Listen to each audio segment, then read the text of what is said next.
Hey everyone, welcome to today's video. Welcome to the VGFightSchool channel. Today we're going to go ahead and jump right into the video because there are new developments over and over again that are coming up. And for those of you who may not know, right now Warner Brothers Games Montreal has broken silence again. And this time they're actually coming out with a series of reveals that seem to span a couple of days or a number of days leading up to the August 22nd official reveal of their new and exciting game. They called it that, new and exciting game, at the DC Fandom event. Now, a lot of what's going on, takes you to a website called redacted.com. It's just spelled redacted, but instead the E is a 3 and then the C is a K. So if you want to go check it out, you can check it out yourself. And you can put a code into this little cryptic thing that it reveals some little, piece of a puzzle to you.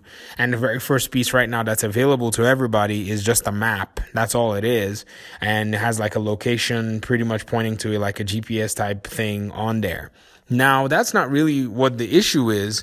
The issue is the community seems to be taking a little bit of offense to it. And I've seen people on all sides. Some people say, oh, it's okay for them to do the reveal. There is already the teasers. There's an already official reveal that's to come in a few days. And some people are just like, well, we already know what's going on. Just reveal the stupid game or whatever that is.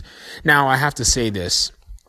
This is probably, something that I feel like this development team, has to put up with. But sometimes as gamers, we don't really deserve a lot of the the grace that we get from developers, because I think sometimes we push really hard.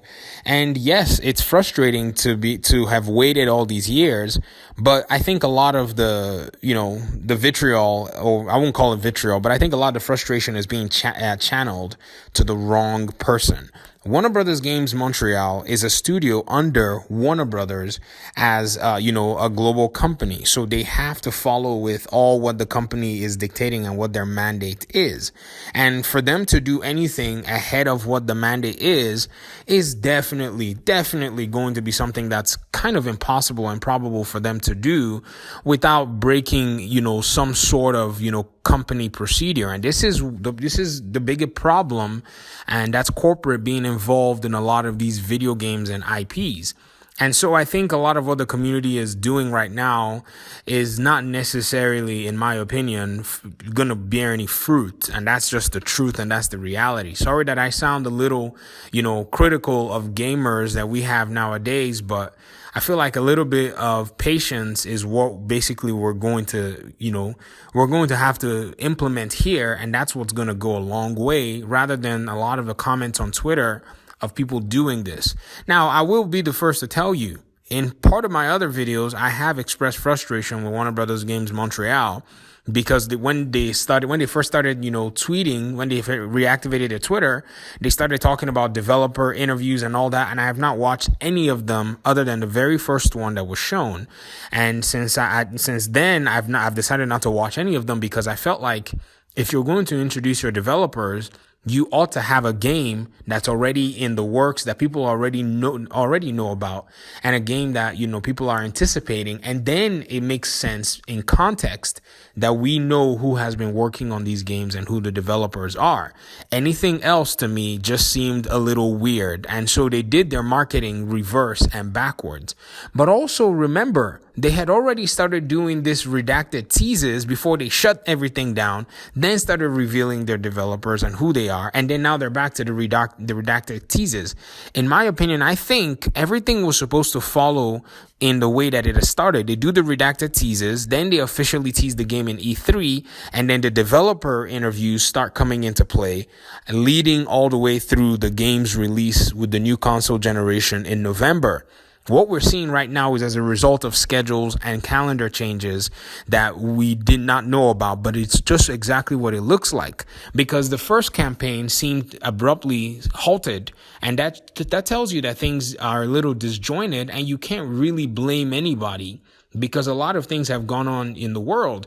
We're in August right now, anticipating this game that was rumored when we were supposed to get it around June in E3. So think about June, July, and then now something has had to change. And Warner Brothers had to pick their own dates in the best possible light. If you even think June was a little crowded with all the noise going on, uncertainties everywhere. July, even June, a new game was coming out. The Last of Us 2 was coming out.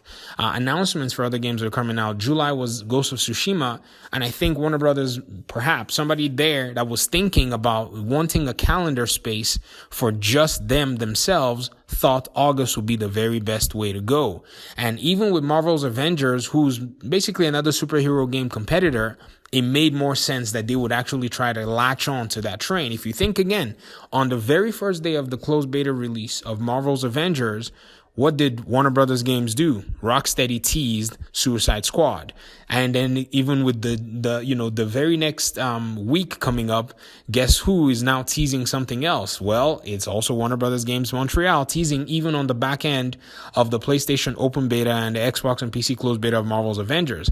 What's on the 22nd? It's the open beta for everybody to be able to try Marvel's Avengers for free. And on that same day, they're going to be having panel discussions of 2 superhero games that their studios have been working on, namely Suicide Squad and whatever Warner Brothers Games Montreal is looking to release.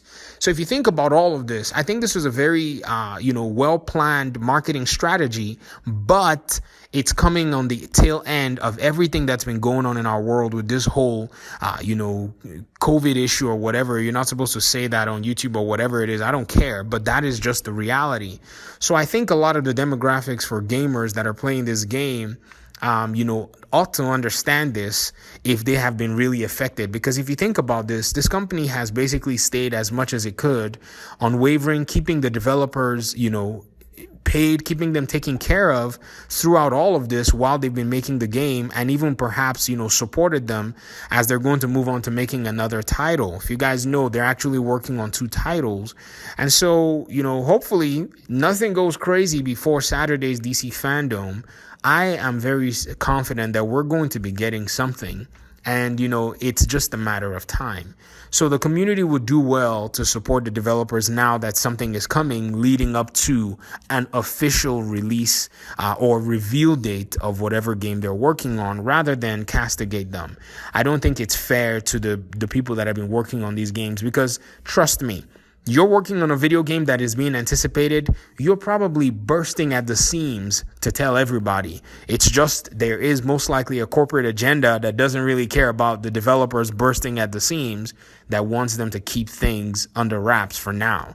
And so that's how we're going to see it, just for a few days. Not like, we're going to be waiting a whole nother 2 years, just for a few days, Anyways, let me hear your thoughts in the comment section. I appreciate you guys' time and audience. All of this is quite exciting nonetheless.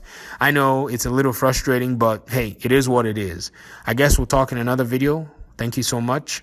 Peace.